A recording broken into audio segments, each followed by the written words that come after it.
Parce qu'ils sont champions d'Afrique, les Lions, rois de la brousse, comptent tout confirmer la suprématie face aux écureuils et aux guêpes. Chers amis internautes, bienvenue dans votre magazine La Tanière, le point de l'actualité de l'équipe nationale du Sénégal. Au sommet de ce numéro, nous parlerons du changement apporté sur le deuxième match des Lions, le point aussi sur l'effectif d'Aliou Cissé dont 24 joueurs ont effectué le premier galop d'entraînement. Nous allons nous intéresser à ce nouveau joueur convoqué dans l'équipe nationale du Sénégal qui s'appelle Demba Seck. Puis l'avis d'expert sera avec Aliou Cissé qui parlera bien sûr des prochains adversaires du Sénégal. L'information majeure de l'équipe nationale du Sénégal est donc ce changement apporté sur le deuxième match des Lions qui doit opposer donc le Sénégal au Rwanda, initialement prévu à Kigali le 7 juin à 19h. Donc retenez que ce match va finalement se disputer au stade Abdoulaye Wade. La date est confirmée, c'est le 7 juin bien sûr, mais l'heure a changé. Ce n'est plus à partir de 19h, c'est à partir de 18h. Le Sénégal donc qui va jouer les deux premières journées des éliminatoires de la CAN 2023. À domicile. La deuxième séance d'entraînement des Lions est pour ce mardi au stade annexe Abdoulaye Wade. La fédération a décidé donc que pour cette séance, ce sera à huis clos. Ce sera donc une première pour le groupe d'Aliou Cissé de s'entraîner sur cette pelouse hybride. Retenons aussi que pour le premier galop d'entraînement, 24 Lions sur 26 convoqués étaient donc au stade Abdoulaye Wade. Sadio Mané est absent et attendu à la fin de la semaine dans l'équipe nationale du Sénégal. Quant à Keita Baldé Diao, lui aussi n'a pas pris part à ce premier galop d'entraînement. Toujours dans les échos de la tanière, retenons qu'Aliou Cissé a rencontré la presse où plusieurs sujets d'actualité ont été abordés, notamment la convocation de ces trois jeunes joueurs. Aliou Cissé s'est expliqué.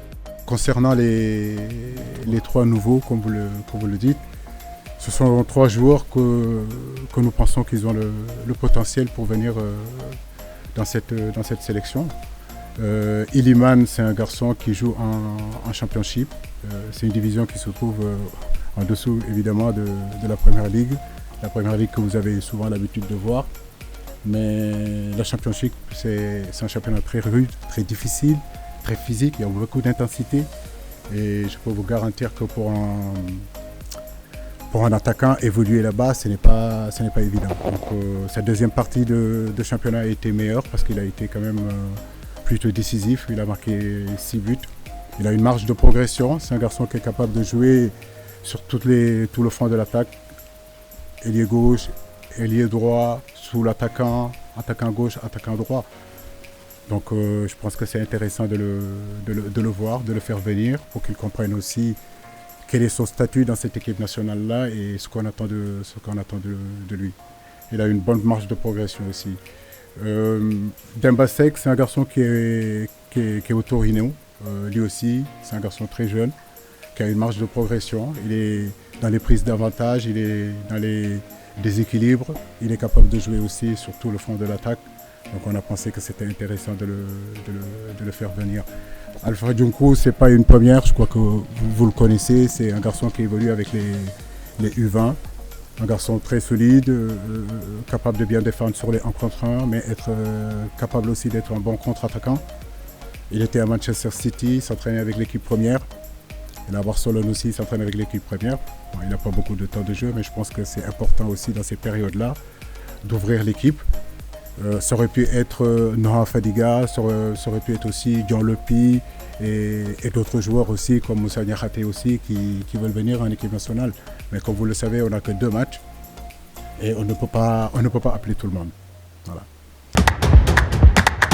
Dans votre rubrique Le Lion Rouge, nous allons nous intéresser à la surprise de la liste d'Aliou Cissé, qui est Demba Seck. Réponse avec Amina Diagne. Si l'on regarde son parcours professionnel jusqu'à cette date, sa convocation est encore plus frappante. Ses statistiques au Torino cette saison, 6 matchs, 0 but. Celles durant son passage à la SPAL, 30 matchs, 2 buts, 4 passes décisives ou encore au Sasso Marconi, 25 matchs, 5 buts et 1 passe décisive ne font pas parler de lui.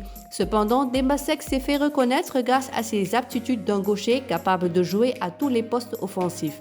Après avoir défendu les couleurs de la SPAL Demba Seck a atterri au Torino l'hiver dernier pour une somme de 3 500 000 €. Il est arrivé pour faire partie du rajeunissement d'une équipe souvent appelée à finir dans le ventre mou du classement de Série A. Il n'a joué que 6 matchs cette saison, une titularisation en Série A. Demba Seck, 21 ans, né à Guédiawaye, est sans doute l'une des étoiles montantes du championnat italien. Formé dans les catégories inférieures de la Spal et du Limolese Calcio, il est devenu un footballeur mature qui a une excellente vision de jeu, un bon porteur de balle doté d'une bonne pointe de vitesse et bien évidemment capable d'utiliser les deux pieds. À lui d'apporter ses meilleures vertus à la sélection. Sa venue fait le bonheur de plusieurs, notamment ceux qui ont l'habitude de le suivre ses matchs en Italie, mais surtout ceux de son fief Pikine. Bienvenue Gaindé.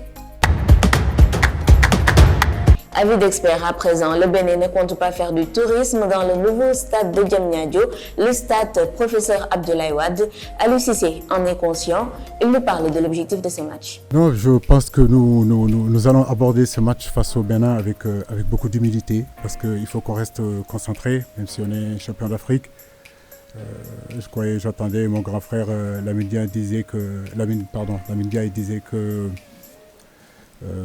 maintenant le Sénégal est l'équipe à battre, mais bon, avant qu'on soit champion d'Afrique, on était l'équipe à battre. Aujourd'hui, on le sera encore beaucoup plus, on sera encore beaucoup plus attendu. Maintenant, comme je dis, ne pas oublier que notre dernière rencontre contre le Bénin n'a pas été toujours facile. Voilà, ça a été un match très rude, très compliqué. Ils ont des joueurs très intéressants. D'Almeida dans le milieu, il a un gros volume de jeu. Dossou, Soukou, Steve Monet, bien sûr, Poté, ce sont des garçons quand même qui sont intéressants. Verdon derrière. Donc oui, aujourd'hui, cet entraîneur-là, c'est l'héritier de Doucier dans la mesure où il était son adjoint. Et je sais très bien qu'il ne vienne pas avec en victime ici à Dakar. Mais nous, je crois qu'on a la confiance aussi de nos dernières sorties, où on a fait quand même des choses assez intéressantes, surtout le dernier match ici contre l'Égypte. Et donc nous devons continuer notre progression. Voilà. Par rapport à la fraîcheur, c'est vrai que nos garçons ont beaucoup compéti, mais il faut comprendre aussi qu'il y a une différence de niveau.